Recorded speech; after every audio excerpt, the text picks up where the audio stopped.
Hi there, and welcome to Let's Slow Down, a podcast for all of you who feel tired and stressed from this overwhelming world. Here we'll have fun, inspiring conversations about living life on our own terms and explore ways to ease the pace of our modern world, because life really is good when you're relaxed enough to be present for it.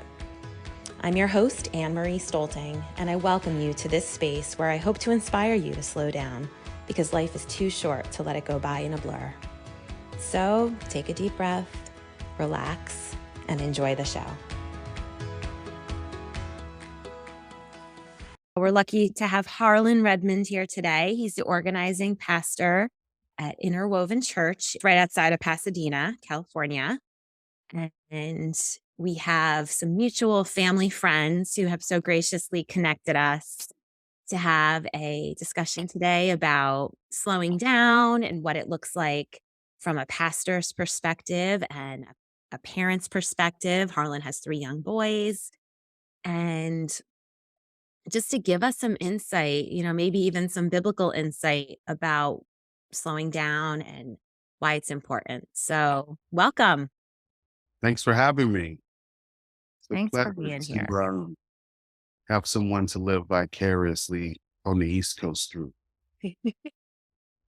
So you studied in Princeton. You were on the East Coast for a little while, right? Yeah, 3 years, Princeton Seminary. Got a little acclimated to Jersey weather before headed back to California. So now I'm adjusting more to the 79 degrees that it was yesterday in Pasadena, California. So, but yeah, I love the East Coast.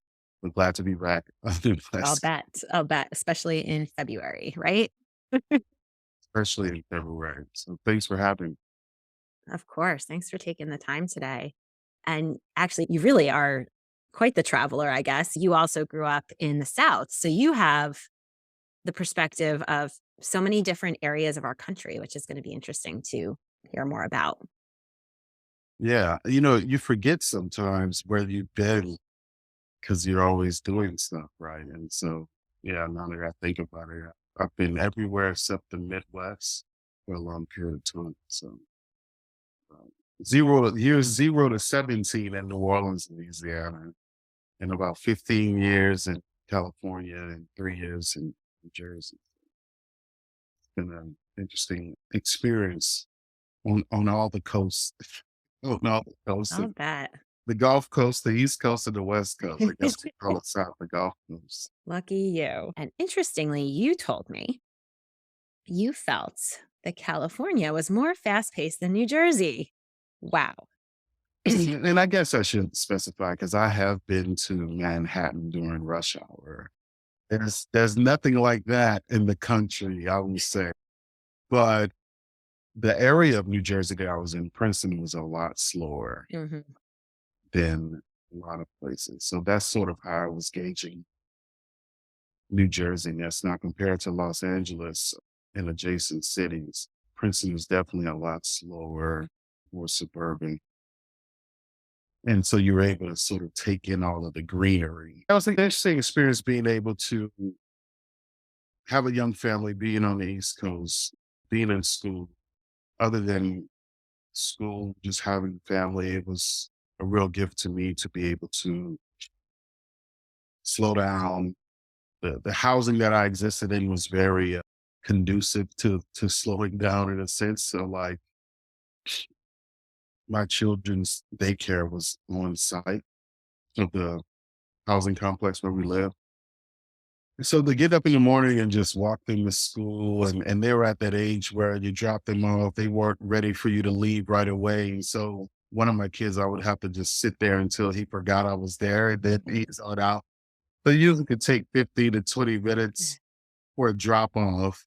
The older kids are kind of like, see you later. So then they got used to me doing that at his daycare. And so I was the parent who stuck around until all the kids wanted to play, to play with me in the mornings. And so it was something that I'll never forget because those touchstone moments in life that you'll never get that time and space again. Right. It's something that I really cherish, as you know how fast kids grow up. So Jersey afforded for me to have a lot of those moments with my children. And then when the pandemic hit, things got real intimate and slow. Sure did. And me being the me being the extrovert, I was like, "Oh God." You know, I like to say I went to the store every day. And she were like, "Stay home." I was like, "No, I'll be careful. I just gotta get out the house." Uh, I just need a minute with other people. but it was a really good time of just bonding and being a part of those moments where traditionally I probably would have missed if I had been working Right. like I do tend to work like there's no tomorrow. So to be there for potty training and first steps and all that sort of stuff was just a gift to me being out in Jersey or, when your kids sleep in their own bed by themselves or, all of those touchstone things happened while I was in New Jersey. And so I'm very thankful for that time that I had to think about a few things instead of many. Yes. Yep. Good memories, right? Yeah. So, I mean, one could argue that was my slow season, Right. other than staying up late writing papers, but it was definitely a different kind of energy being exerted, at least not away from family. So, Right. And it's interesting because I often think of seasons as well, the seasons of our life, certainly as parents related to what age our kids are, those infant, toddler years that you're referring to, and as they get older, these different seasons. But professionally, I guess talk to us a little bit about I don't know too many pastors. I'm sure a very intense job. You've really got to be present for it. Are you super busy as a pastor? yeah, starting a church plant, there's a lot of heavy lifting, but I know some pastors who've been doing it for 30 years, and each stage of it has its different seasons. Some folks who've been serving a long time, they may not have all of the front loaded things that I have to deal with of administration, team leadership, getting all the ducks in a row. How do you execute this? How do you care for that? But they do a lot of funerals, right? They do a lot of end of life care for folks. And that can be ongoing and depending on the size of the congregation. So I've been blessed in the sense of like it's a younger church. And so there's a lot more energy. So I don't do a lot of heavy lifting, but life is still happening, right? And starting a church is probably similar to starting a startup when it comes to dotting I's and crossing T's. And I think like what's different is I think my personality being an extrovert, there's very and there's very few internal barriers to slow down, if that makes sense when you're an Mhm. extrovert, like, because you feed off of other people's energy. And Right. so that kind of keeps you going. But the older I get, I'm realizing that I do have potential to be an introvert. So I try to tap into that as much as possible. But when you have three kids, six, one will be five next week, six, 5, and 3. Yeah, that whole slow down part seems theoretical, Right. And so, Especially they're all boys, right? I mean, boys are nonstop energy. I 2 of mine are girls. I only had 1 toddler boy, and he was a lot of energy. and everybody have that one kid who doesn't seem to require as much sleep as everybody else, right? Yeah, it's been interesting. I mean, you adapt to the different seasons.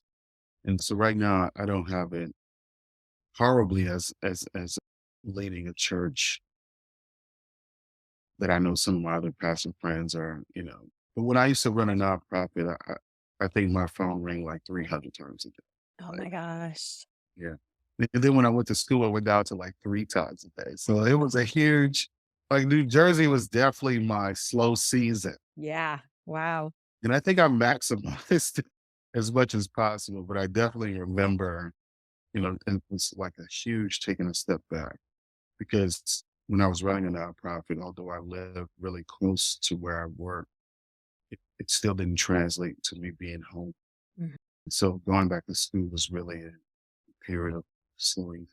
Nice. And probably when you were with the nonprofit, even when you were physically home, if your phone was ringing off the hook, you weren't there. You weren't mentally present with your family. So And it's almost yeah, worse. It's almost worse when the kids can see you, but you can't be there with them.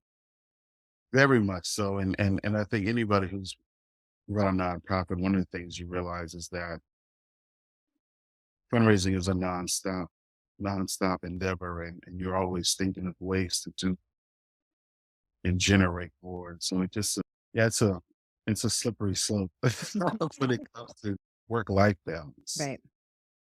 It's definitely a slippery slope. So what types of things have you found helpful to pump the brakes a little bit and manage the fast pace?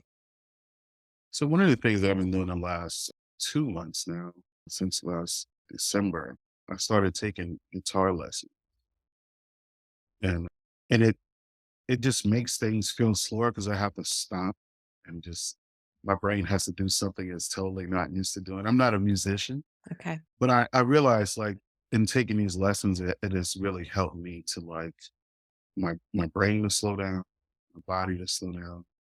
And I'm sitting here, and my teacher is one of those nice teachers that, you know, if you want to learn a song first before you know what all the notes, let's start there. So that's help.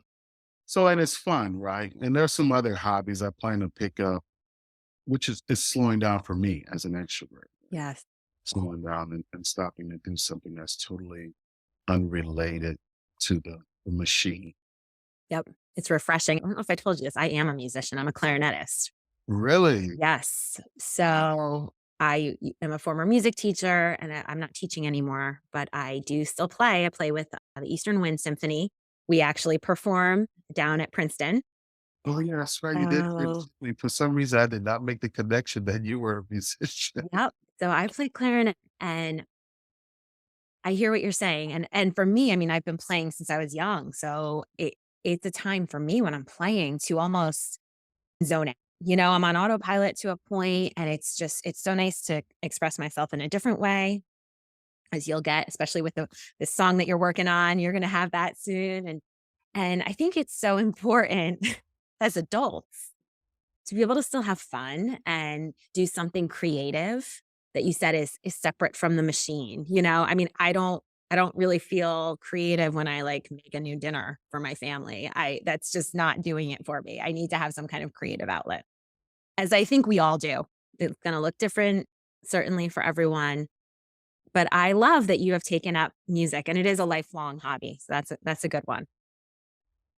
To pick it up at 41, it's been interesting. But it is a sense of like centering and owning. It's just a different focus than feeling like a task, Right. something that needs to be done. So it's a lot of self care. It's important. And as I get older, I'm the same age, and, I recently took a podcasting course to learn how to do this, and I just found it really refreshing to learn something totally new, something completely different from what I've been doing before.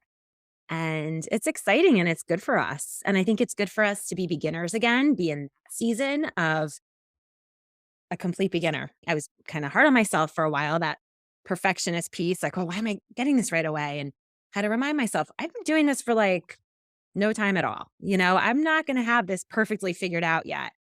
And having to embrace that season again, Mhm. haven't done that in a long time. And I think it's good for us. It is. It allows yourself to give yourself grace. Yes. It's like something that we haven't slowed down enough to even, yeah, yeah, the messiness of everyday living. I always tell I live in a city and it's known for roses. Like call it the city of roses and has the rose parade annually, the rose bowl, and with all of the roses, nobody has any time to smell any of it. And so I used to have a rose garden that I pruned, and it was actually on the sidewalk. So I would prune roses and talk to people as they walk down the street. And one of the things that I know about roses, like some of them, they have really good scents scents. And so when the wind blows, you can just smell them if you're standing around, Mm. even if they're feet away from you. And I miss that. I don't have one anymore, but I miss that. And it was therapeutic I'll bet. to prune roses. It's very therapeutic for me. So I look forward to doing that again someday as a part of my existence. But yeah, slowing down, smell roses. So, Yeah, and I mean, to be literally living in the city of roses, it seems like such a shame, such a waste not to tap into that, right? I mean, you don't have that in New Jersey. It's not really possible. right. So, Right. So imagine being in a place where you can do it and no one really having time to, especially if you're not retired or something like that. right. So, and that conflicts with the Southerner in me, right? A good time for me is sitting on the front porch communicating with people about life. That's a good time for me. And I know that sounds simplistic to probably my West Coast folks or even East Coast It folks. sounds amazing to me. That's all I need. Right. But, Perfect. I think like putting into focus the things that matter. That's what slowing down helps you to do. And I think in our society, we just, how do we make slowing down great again? That's what you're on a quest for, right? Yeah. Yeah. How do we do it? I mean, I totally understand the why. Like, I'm sold. It's important. Makes us feel better. It's healthier. It's better for our kids. But how? How do we do it? How do we do it? I think the best start is like when you get something on the forefront of your mind and you allow it to remain, right? Even if it's something that you haven't been able to not forget something. At some point, opportunities open up where you can seize the moment to do just. And sometimes it looks like saying no to stuff because one of the things, like when you're in a rat race, there's all sorts of things pulling at you, and there's a shinier carrot, steak, or whatever. There's always something Yep. that like, oh wow, this could really help advance this or elevate that, which isn't always the case once you partake in it, right? If it's even truly attainable, right? And so those are some of the things that I've been trying to be more conscious of. And I'm very, I guess content is the word, but I think content can be interpreted as low ambition.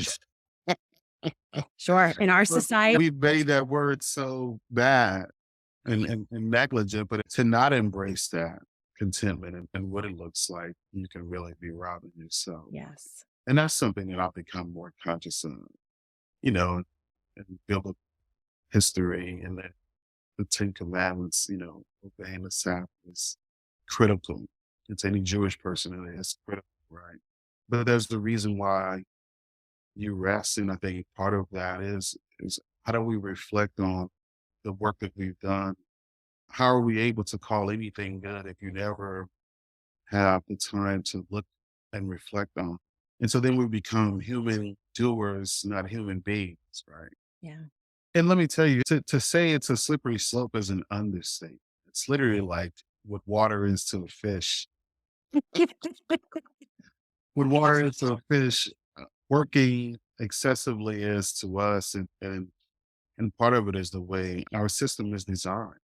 I'll never forget, I don't know if there was some political debate or something. And usually when candidates are doing town halls and stuff, they get a chance to meet everyday people. And someone stood up and was telling the candidate about all the jobs they had. And I think it was misinterpreted. The candidate saw it as a positive, but I think the person was trying to communicate it like, no, we shouldn't be living this way. And it's the person communicating is like, we shouldn't be living this way. The candidate is like, isn't that America? Like, look, and what We're other like, yes, that's the problem. in what other country can you have 5 jobs? Right? Some people are struggling for one, but in what country can you have 5? And just totally went over the head of like what the person is communicating. And I think that it's so important for us to ask ourselves about the quality of life. Many people have to retire and die within a few years. And I think that speaks to quality of life, right? some of the things that happen in our world. And for me, like as a pastor and a veteran, right? I spent 5 years in the military. I'm always thinking about things other people probably are, probably PTSD or whatever, but I'm always like looking forward far beyond the present. And because you're trained to get ahead of things. Mm. You're trained to think preemptively and just to see our world is like we're not healthy mentally, but it's the structure and the way things are designed doesn't lend itself to that. Right. And so we expend ourselves as the currency, the cost of being able to exist in the same way. I had a friend who was ill with cancer and went through chemo and everything. And one of the things that we were discussing when you look at medical costs, part of what seems criminal is to not be able to afford to live and to not be able to afford to die.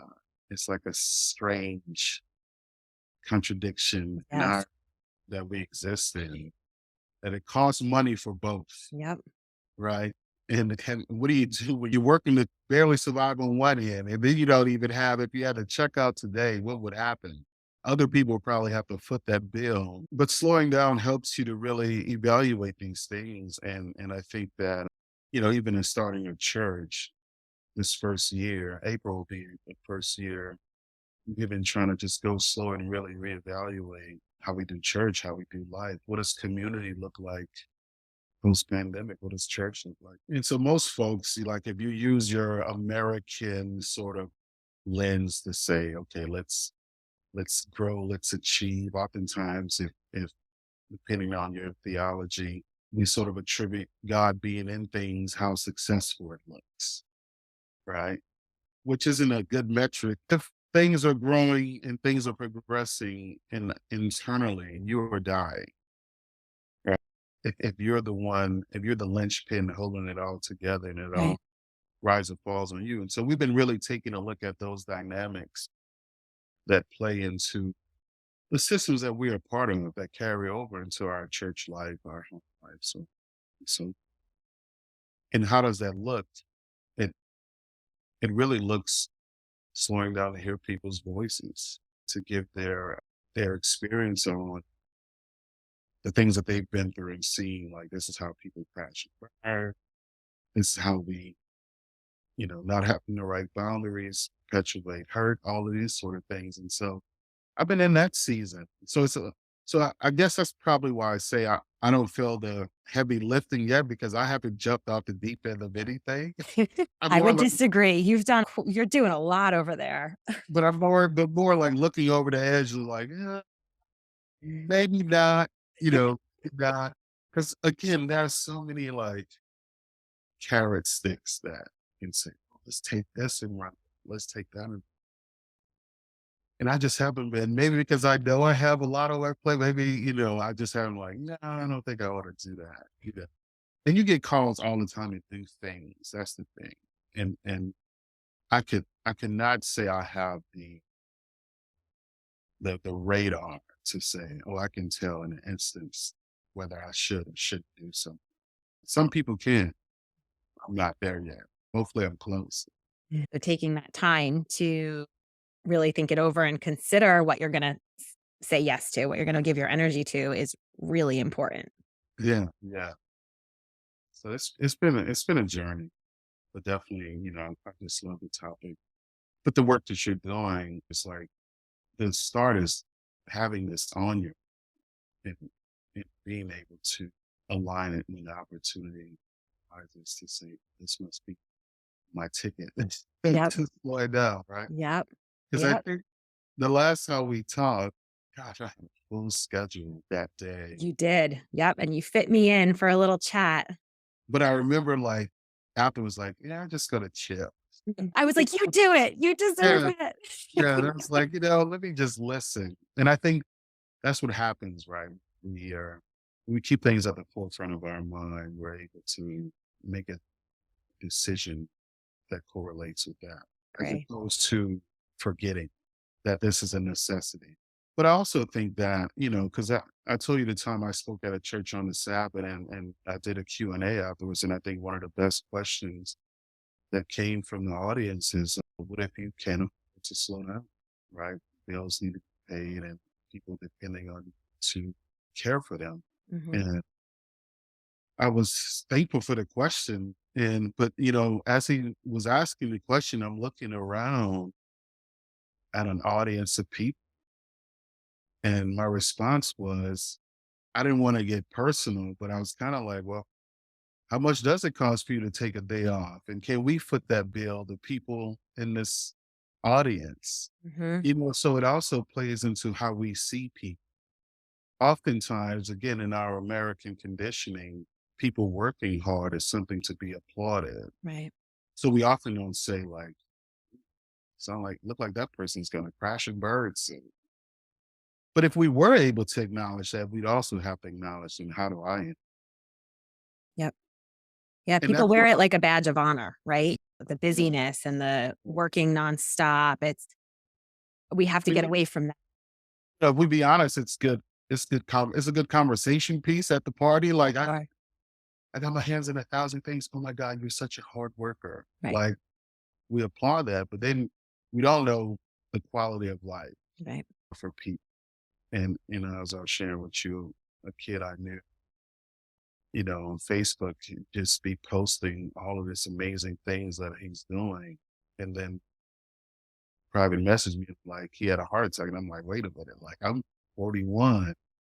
You're 10 years younger than me. What do you mean? Like, that's unfathomable at that age, Yes. especially without any prior histories. But again, just chasing what we think will give us a better life. And that's the irony too, the sacrifice of yourself in order to sort of reach a state. Yep. Like you said, we're using ourselves as the currency to do that. And for what? Because you can't cash it in at the end of No. the day for the years that you've given to it, the risk that you've taken, it doesn't work in reverse. Right. Now, mind you, who knows where modern medicine will be in 50 years? We say, like, oh, can I get a new heart? I need a I have friends who are replacing knees and hips. Can I Yep. get that one? But you can't replace everything, right? No. So yeah, slowing down. And I think it's people that help me to remember to slow down because that quality time is so important, especially when you don't get out of it. But have I mastered it? Not even close. But like I say, having it on your mind really helps, right? So if you start in your day with, how do I be more attentive to slowing down? I think you're more likely to even take incremental steps Yes. to actually do it. So, And you mentioned also giving ourselves more grace, which that's something I've really been working on because it's really hard. It's really hard. We feel this like guilt or we should be doing more or other things or giving ourselves the grace to say, no, it's okay. This is yeah, okay. one of the most life changing things that I learned, and it was so revelational for me at the time, but when you talk about that guilt for being content, one of the things I learned in seminary is that shame, shame is done to you, right? Guilt is something for what you've done. And what that means is that oftentimes what we perceive as guilt is really just the shame of how other people would see us, right? So, but if you were to be more self centered and say, well, this is something that I'm doing for me, whether other people like it or not, you would feel differently. Hmm. But we really internalize that because of what we think others will think about us slowing down, Hmm. right? Because Yep. definitely you will feel the benefit of it. But yet, because of the environment that we've created that's surrounding it, we don't want to do it because of how it would be perceived. And that's what it says to me is that other people are accessory to your madness, which is crazy. So it's Yeah. like, even from a communal perspective, how do we be more supportive of people Yes. slowing down? And we Yes. don't have those safeguards in place to be able to do that. So then, like if you're in an environment where people are being authentic and honest, you give other people permission to be authentic and honest. Absolutely. And so it raises questions from a communal perspective as well as a personal perspective. And I know some people who work in the corporate sector like this is a reality. I think there was a story when Elon Musk had took over Twitter, and there was this like he was basically overhauling, like creating change or whatever, and laying people off. And the way I heard the story, like there was one young lady he was keeping because there was a picture of her sleeping by her desk and how that showed commitment. Mm. And I know people who work for SpaceX and probably do the same thing. Like you literally sleep where you work. People who work on Wall Street say the same thing. Rather than go home for the day, you stay at work because you don't want to lose any time, right? And we kind of praise that as being committed or long suffering for the task at hand, but Right. that should be an indictment on all of us to applaud that type of Yes. carelessness, irregard for rest, for sleep. But we say that person's going to be in charge one day. They're willing to sacrifice their bodies for it. Yeah. Or they're going to be totally burnt out and Or you not make it. they create a mad person. Yeah. Yeah. So yeah, that's the strangeness of it all and what things have become. So this is great work. Maybe you got a let's uh, let's slow down t-shirt or something like that. I was thinking about it. I feel like I need to wear it every day just to remind myself. It's interesting because I see it in a lot of neighborhoods when people were like, there's these signs that drive like your kids live here or something like that. Yeah. I was thinking a let's slow down on the car would be funny because it would be like, let's slow ourselves down and let's slow down out there. And let's be honest, on the road is the last place, right? You want to slow down, but definitely you can save lives in doing so. So yeah, what other And questions? creating that sense of community is exactly what I'm trying to do because I felt that it was missing. And it's when you feel super isolated in the way that you feel. And if I was having these ideas like this just isn't sitting well with me, this pace all the time as just for myself, but also for my family, my kids, it just doesn't feel right. It feels unhealthy. It feels unsustainable. And then looking around and just feeling like, what am I nuts? Because this is what everybody else is doing. And it's really the path less taken. And the more little steps that I do take, I realize, oh, okay, this feels better. This is starting to feel right inside.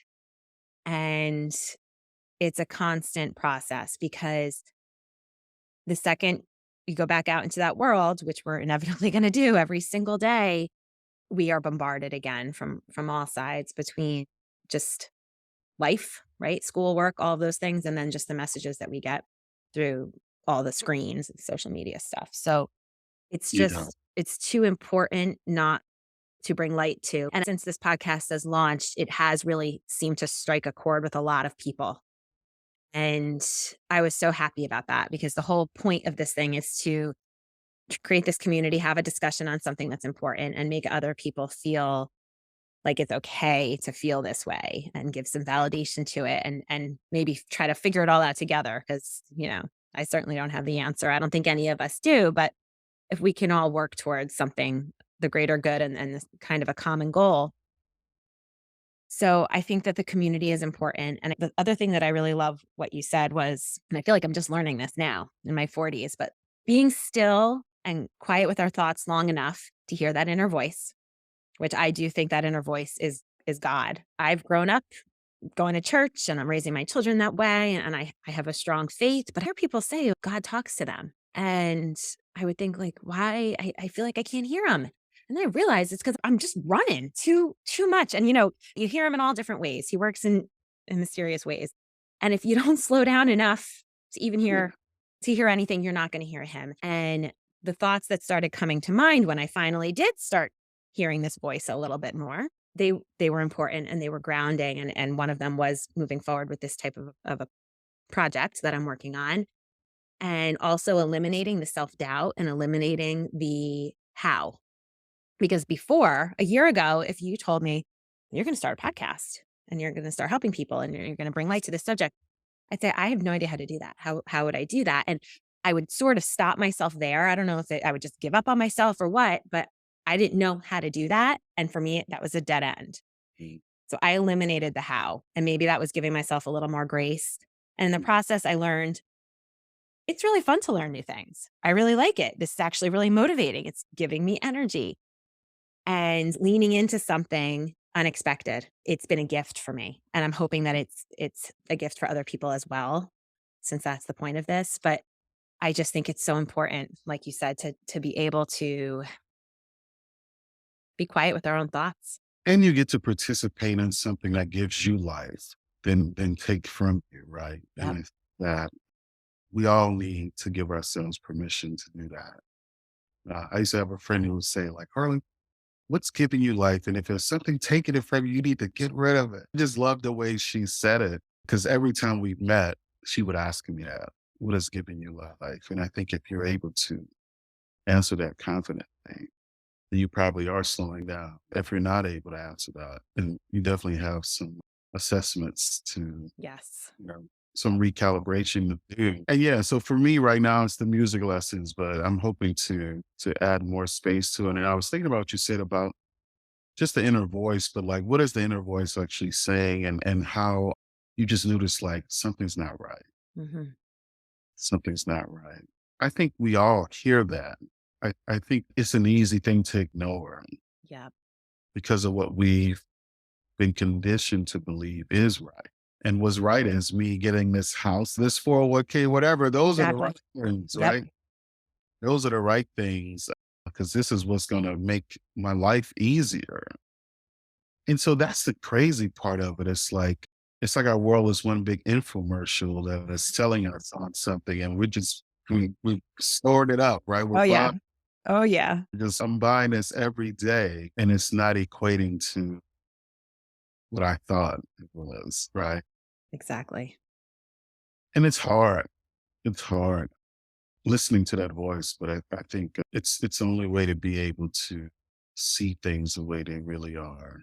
I was thinking about this analogy of going too fast. If you're in a car with someone and say you're the driver and the passenger is being a good passenger, they're talking to you, and they say, "Oh, did you see that?" And you're like, "No, what?" "The thing on the side of the road." And you're like, now I was kind of focusing, I was looking this way, right? But if you slow down, maybe you could. And I think the person in the passenger seat doesn't really perceive how fast you're going. Hmm. You're aware of it though, because when they say, "Did you see that?" You're like, "I done passed up 100 things since you said that." And so it's when we slow down, we're able to see more clearly. And like I said, the more you even say those words, it's revealing. The more you even say it. So maybe that's it, right? Like you said, whether it's the t-shirt or the bumper sticker, the more you can just put it out there. Yeah.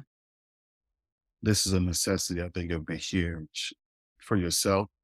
It's like when people give themselves words of positive affirmation, Yep. you as smart, you as kind, so you need to slow down. Yeah. Slow down. Yep. My husband has said a few times since I started because, it's a new project. It's learning all the things for the first time. And I could get caught up in it. And he's like, would you please take your own advice? Like, is this about slowing down? Because was that what this is looking like right now in your life? And I really have to take that minute. And I'm glad he's saying that to me because we can get caught up in all of it, even the things that are meant to calm us. So, Yeah. and there is so much that we miss. I love that image of flying in that car. And I think especially with our kids, especially with the little kids, there are so many little things that are the big things. Those little things are the big things. Those little things are the things we're going to remember more. Like even those 15 minutes sitting with your little guy at daycare, getting him comfortable and you're always gonna remember that time in your life, you will, and he'll probably might depending on he was really little, so he might not actually remember it, but he's gonna remember that feeling that he gets from you. "Okay, dad's here and it's calming for me and I know everything's okay. He makes sure I'm safe." And that kinda stuff, that's priceless, and to Yeah. me, that's what really matters. And one of the ways in which we know that is because if you've ever been able to sit with people at the end of their lives, Mhm. it's the one and only thing they talk, either the moments they've had or moments they did in which they did. And that's the sobering, those moments Mhm. are sobering, but they're also, I work one day a week at a retirement home. And, I get to talk to people in their 80s, 90s. There's a lady there who's 101. Wow. But the gift that it is for me to be there is one, you're reminded of how short life is, but you're also reminded of the things that really matter. Mhm. And I'm thankful for the opportunity I get to spend there and learning from elders. But they definitely help you put things in the focus because I like to say, like the older generation, they're from the future. It's a future you haven't arrived to yet. Yep. Yep. And so in listening to some of the things that they say, some of the things that we go through in our younger years that stress us out or give us anxiety. And when you talk to people who have weathered storms, they kind of look at you like, you're overreacting. You know, they really say, chill out, Yeah. relax on life. You're going through a season. And so that intergenerational connection really helps to Sure. Yeah, be and you need to hear that message sometimes from somebody who's been there, made it out, right? And can tell you that. absolutely. Yeah. So it just like raising a kid, it takes a village. And I think to really be mindful of the things that really matter still takes a village. And so yeah, I pray we all can be connected to that. Some of us have to build it, you know, to put that scaffolding there in order to live a more meaningful, mindful life. Yep. Create it and then model it.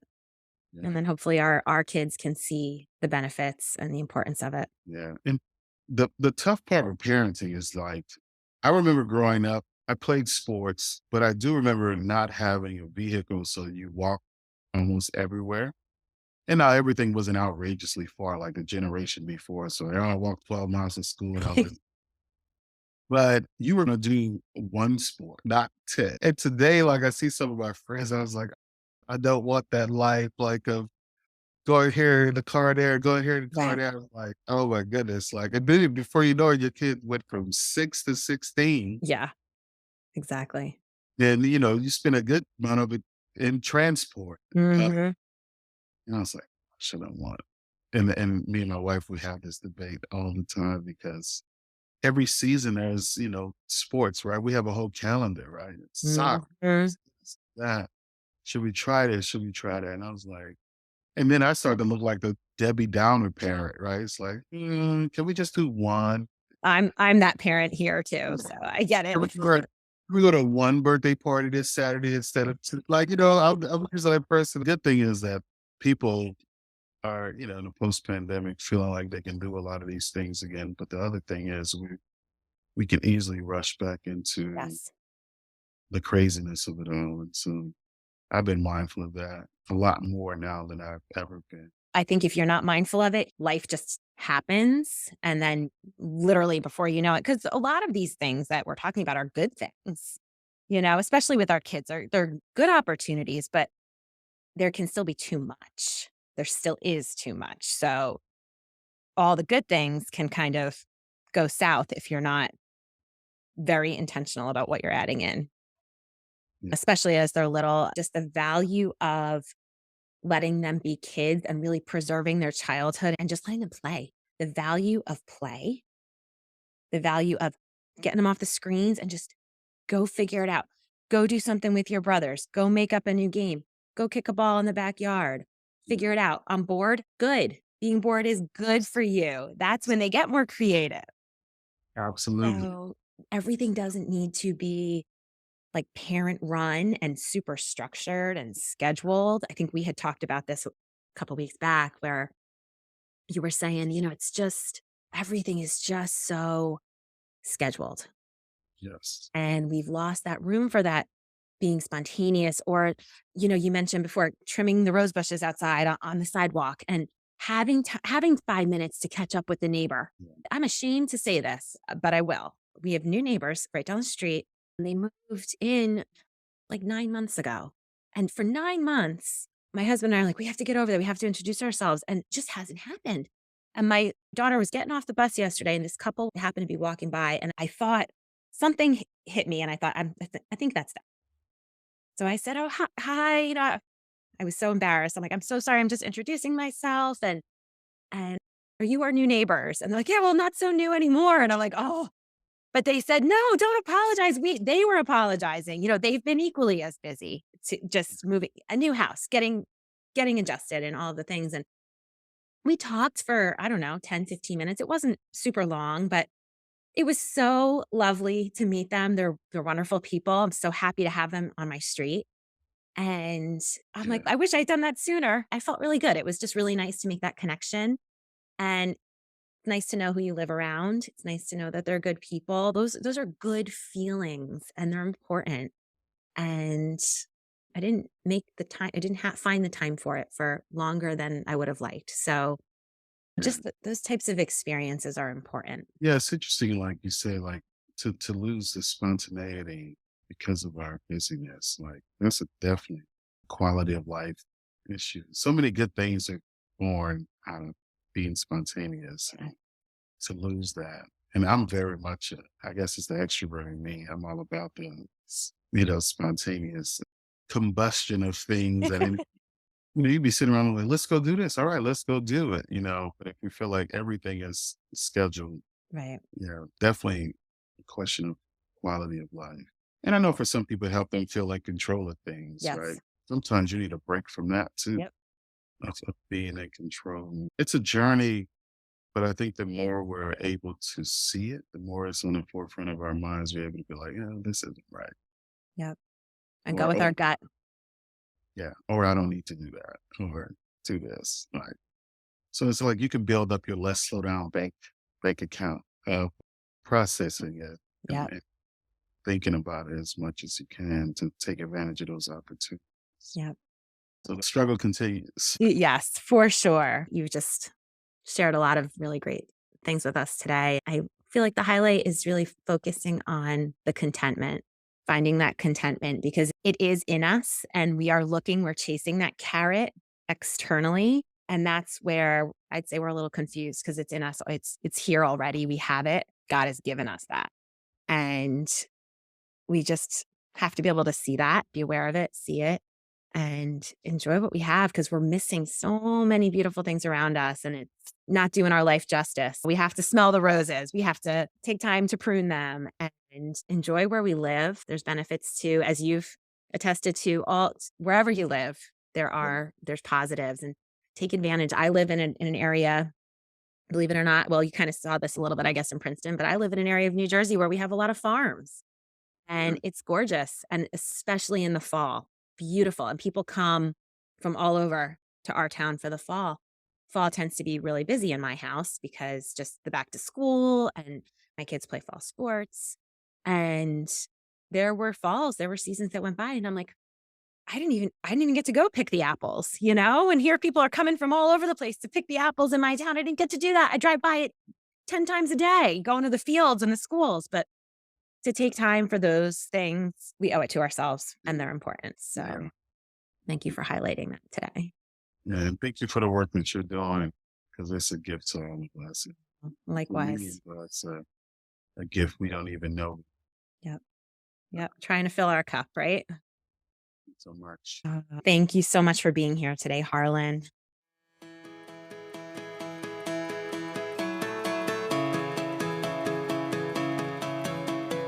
I hope you enjoyed today's episode and have been inspired to slow down and start living life at your own pace. As a brand new podcast, your listener voice matters. If Let's Slow Down is resonating with you, please take a minute to leave a review and rate us. Subscribe to the show wherever you listen and share it with friends.